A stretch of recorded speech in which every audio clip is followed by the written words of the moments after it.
One of the first posts I ever made was about the best films of the previous decade.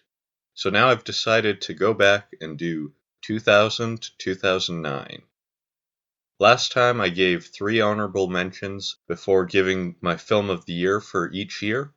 Since for each year of the 2000s I've seen a lot more films over time, I'm going to give an additional honorable mention, mostly to make it easier for me and to get to talk about more films.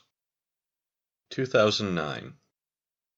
This was a great year for film, though I feel like the Oscars for it didn't really represent the year that well, outside of animation. One of the great animated films of that year was Wes Anderson's Fantastic Mr. Fox. The stop motion was great to look at, and Anderson's style translated perfectly to the animated world. A great comedy from that year was I Love You Man, starring Paul Rudd and Jason Segel. Though I had seen films of theirs prior, this really got me into their style of comedy, and the love for Rush gives it some bonus points in my books. Another great stop-motion animated film from 2009 is Coraline. The visuals might make you think it was made by Tim Burton, but it's actually directed by Henry Selick, who was the director for The Nightmare Before Christmas and James and the Giant Peach, and that shows as it stands on par with those great films. Between the next honorable mention and the one I ended up choosing as my favorite, it was a complete toss-up as I love both. The final mention goes to 500 Days of Summer. This film tells both of romance's beginning and romance ending, and the dangers of one-sided love. The way the film uses cinematography and color to show the time jumps and the feel of the protagonist, played by Joseph Gordon-Levitt, was amazing. My choice for film of the year, however, goes to The Imaginarium of Dr. Parnassus. This film was the last film to feature Heath Ledger before his passing, and while they weren't able to finish filming with him, the way they worked around this obstacle works perfectly in the story. His character is a charming liar, so his two-faced nature comes through by having different actors play him when he goes into the Imaginarium. Outside of those castings, the rest of the cast is also fantastic, with Christopher Plummer, Vern Troyer, and even Tom Waits. 2008. 2008 is the year I've seen the most films from ever, and with that is a very mixed bag from not great to underappreciated to all-time greats. The first film I'd like to bring up is 21. This film doesn't get the best reviews, but I really enjoy it. Watching it definitely made me want to go and learn how to count cards. I didn't, so don't suspect it if we ever play cards together. Secondly, I have to mention Iron Man, the film that started the MCU, and honestly still one of the best in the entire franchise. Taking a chance on Robert Downey Jr. really paid off, and for a long time Marvel was trying to recreate the success they had with this film. Next, another underappreciated film, Quantum of Solace. This Bond film gets a lot of hate and is widely considered the weakest of the Daniel Craig entries. While I agree it has some issues with its editing, I think it still works as a great Bond story, showing Bond how to truly learn what it means to have a license to kill as he goes on his hyper-violent, revenge-fueled mission. The last mention for 2008 goes to Tropic Thunder. What a great year for RDJ, with both Iron Man and this one. This film is a fantastic parody of the films Apocalypse Now and its documentary Heart of Darkness. The comedy is witty and works all the way through the film, from the commercials at the beginning to the end credits surprise. Even with all those great films, there was never any question for my favorite with Christopher Nolan's The Dark Knight. Heath Ledger gets in on the film of the year twice in a row, and deservedly so. Everyone brings their A game for this film. Actors, Nolan, the cinematographer Wally Pfister, and composer Hans Zimmer. All great. This is what I would consider the greatest superhero film of all time. And a lot of that has to do with its villains. Not just Ledger's Joker, which is obviously great, but Aaron Eckhart's Two-Face, and even bringing back Cillian Murphy's Scarecrow from the first film. 2007. When discussing the greatest years for film of all time, 2007 will often come up. It was not easy to narrow down my choices for this one, but I've come up with a verdict. First, I'll mention my favorite of the Harry Potter films, The Order of the Phoenix. After jumping around styles and directors for the first 4 films, they settled on David Yates to direct the rest of the series. And while I don't think they ever hit the highs he hits here, it does work for the atmosphere. It doesn't hurt that the film nails the characterization and performance of Harry Potter's greatest villain, Dolores Umbridge. A great coming-of-age film with incredible wit would be Juno. That film has such a distinct style, and really brought the world's attention to one of my favorite actresses, Ellen Page. The dialogue is so quick and smart, it makes everyone wish that were how real people spoke. To speak of great wit, I have to bring up the clever satire that is Walk Hard, the Dewey Cox story. That film perfectly encapsulates and parodies the tropes of a music biopic. If you didn't think Bohemian Rhapsody was a little too generic, seeing how closely its structure resembles this parody might make you think otherwise. Now for one of my all-time favorite films, and it's not even my film of the year, There Will Be Blood. The music, the cinematography, the writing, the editing, and the direction is all amazing in this film. But what really sets it apart from the rest is the acting performance of Daniel Day-Lewis. This performance is what I consider as the single greatest acting performance of all time. Now with that praise, what could possibly come above it? My favorite coming-of-age film ever, Superbad. I'll likely do an entire post about Superbad at some point, so I won't go too in-depth with my thoughts on it, but know that I think it really nails what it's going for. 2006. 2006 wasn't quite the strongest year to me, but the films at the top I really like. Of Pixar's films, one that normally goes a little under the radar or even receives hate is Cars. While I understand the dislike for the sequel, I think this first one tells a very heartwarming story of redemption. The Oscars that year gave its Best Picture award to Martin Scorsese's The Departed. That film has great build-ups with surprising payoffs, and I'm not sure I've ever talked to anyone who has said they disliked the film, which likely explains why it won. While Leonardo DiCaprio was great in The Departed, he was even better in Blood Diamonds. The film's 2 leads are great, with each of their characters going through well-written arcs. One of the first and best foreign films I've ever seen was Pan's Labyrinth. I know a lot of people who struggle to start watching it due to the language barrier, but those who do often love it. It is an interesting adult take on fairy tales. I earlier spoke of another Bond film, but there is one Daniel Craig film I put above it, Casino Royale. This is my second favorite Bond film ever, and the one I actually consider to be the most well-made.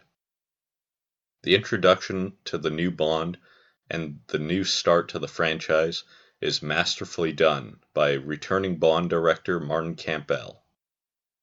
This truly is the origin story for Bond, and it does a great job of establishing how he has the characteristics we know Bond has later on. 2005. This year was almost an even split of films I really like and those that weren't so great. Of the ones I like, a standout would be the animated film Robots. The cast is surprisingly star-studded for a film that never really gets brought up, including the likes of Robin Williams, Ewan McGregor, Mel Brooks, and many more. The film Walk the Line played a pretty big part in getting me into the music of Johnny Cash, and was clearly a big inspiration for the previously mentioned Walk Hard. Joaquin Phoenix's portrayal of Cash is also spectacularly done. One cult classic film that spawned from a cult classic TV series I really like is Serenity. Based off the beloved but sadly unpopular series Firefly, this film, though not quite living up to the series, provides a pretty strong conclusion for it, as well as a great feature film directorial debut for Joss Whedon. The last two are a near tie for my favorite, but the honorable mention goes to Star Wars Episode 3: Revenge of the Sith. Definitely the strongest outing of the prequel trilogy. This film is what finally ties everything back together and gets the story to where it needed to be for the originals. While some of the emotional payoff doesn't quite land, if just viewing the films, the action and visual spectacle works very well. And for the film of the year, I have to go with King Kong. Talking about visual spectacle, the work on King Kong and all the other creatures is a lot of fun to watch. The acting is great, even Jack Black, who some say is out of place, I love here. Andy Serkis continued to show that he is the best when it comes to motion captured acting. It all comes together and works out perfectly. 2004.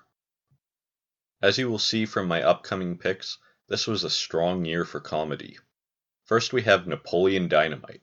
With its strange, deadpan humor, it absolutely had an effect on my own humor growing up. The world was introduced to the acting of Jon Heder, and for a while it seemed like he would be the next big star of comedy, before slightly disappearing. Another great comedy is Anchorman: The Legend of Ron Burgundy. This is my favorite of Will Ferrell's films, and as funny as he is, he might not even be the funniest in this film. It also stars Paul Rudd and the star-making role of Steve Carell.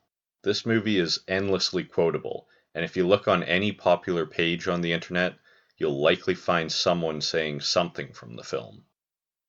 Now on to some action films, starting with Troy. I know this film has a lot of historical inaccuracies, but I don't really care, as it's a tremendous action film. It has yet another star-studded cast with the likes of Brad Pitt, Eric Bana, Orlando Bloom, and Sean Bean. The action sequences are a great viewing experience, and while I don't know that it was ever in the plans, I always wanted an Odyssey sequel. While I mentioned my favorite of the Harry Potter films earlier, it's closely followed by The Prisoner of Azkaban. I would even go as far as to say that it is the most well-made of the Potter films. Just some of the events of the fifth one I prefer. That's not to take away from this one, however. The way time is used so perfectly without taking me out of the story to think about how it works is fantastic. My pick for the best of the year was never in any question, with Spider-Man 2 being my favorite Spider-Man film still to this day. None of the other Spider-Man films have been able to nail the character of both Peter Parker and Spider-Man so well since or before. The emotional range and inspirational scenes in this film really raise it above many other superhero films. 2003. 2003 was a fantastic year for blockbuster action movies. It's seen the beginning of the Pirates of the Caribbean franchise with Curse of the Black Pearl, which I still consider to be the best of the series. Johnny Depp instantly captivated everyone with his performance of Jack Sparrow, which sadly led to him being typecast as similar characters for a long time, but in the beginning it was magical. One franchise that was able to improve upon their debut is the X-Men series when they made X2. This film's strength is in showing the perspectives of the villains and how the heroes relate to them. Ian McKellen was also doing a tremendous job as Magneto, and will even appear in another film from this year. Slightly cheating on this one and choosing Kill Bill. Technically only Volume 1 came out in 2003, but those films are meant to be seen as one. Even if I had to separate them, Volume 1 might make my honorable mentions anyways. This is Quentin Tarantino at his wildest and most over the top. I love all the action and wackiness. The film also has some great homages to Japanese films, including an anime segment. This year also seen the conclusion of the Lord of the Rings trilogy with Return of the King. This film pays off everything, and I mean everything, that had come in the previous two films. The set pieces are spectacular, the music is on point, and the entire ensemble cast, including the previously mentioned McKellen, are nailing their roles. Peter Jackson really deserved his Best Director Oscar for what he managed with this entire franchise. Now, despite all these great films, there was never any doubt what my favorite of the year would be.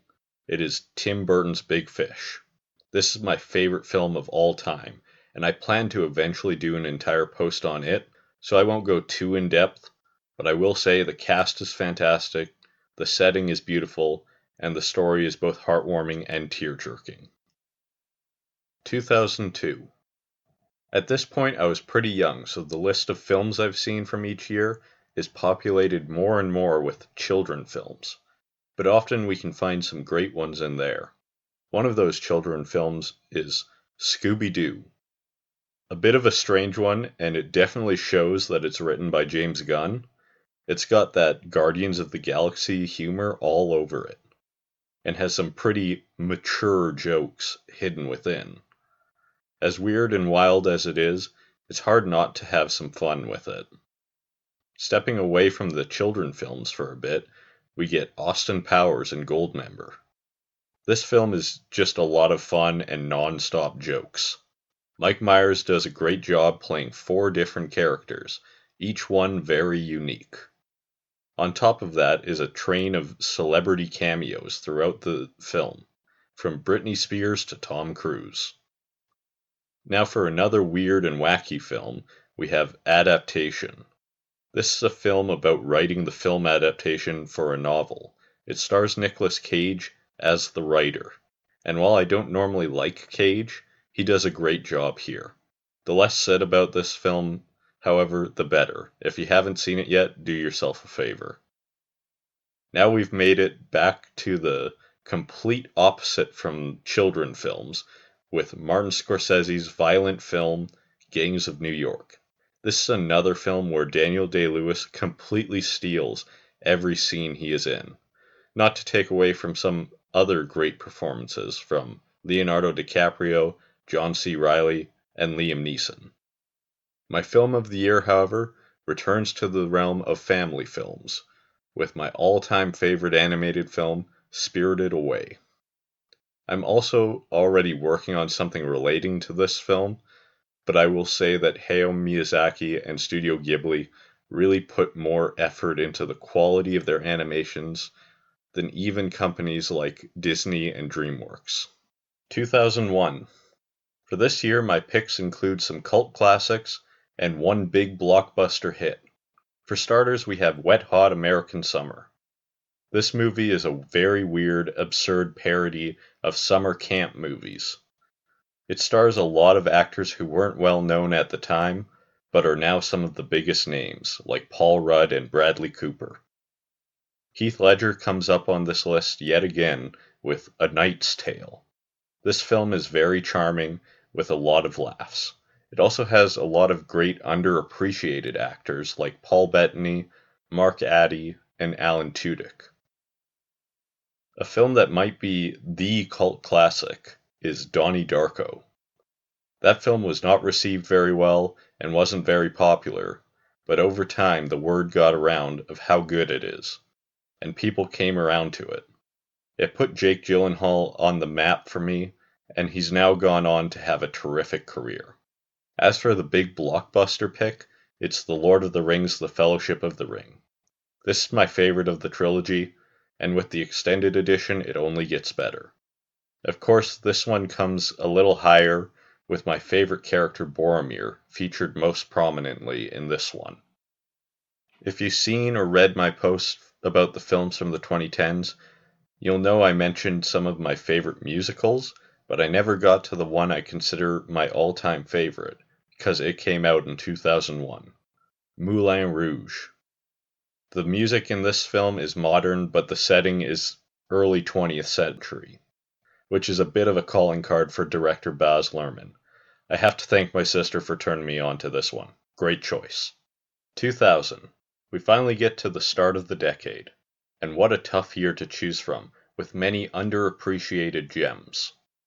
Firstly, Shanghai Noon is a great action comedy. The pairing of Jackie Chan and Owen Wilson is both hilarious and fun.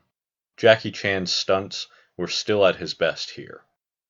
For an underrated animated film, there's The Road to El Dorado, which again has a fun pairing on an action comedy adventure. The soundtrack done by Elton John is also great, living up to even the work he did on The Lion King.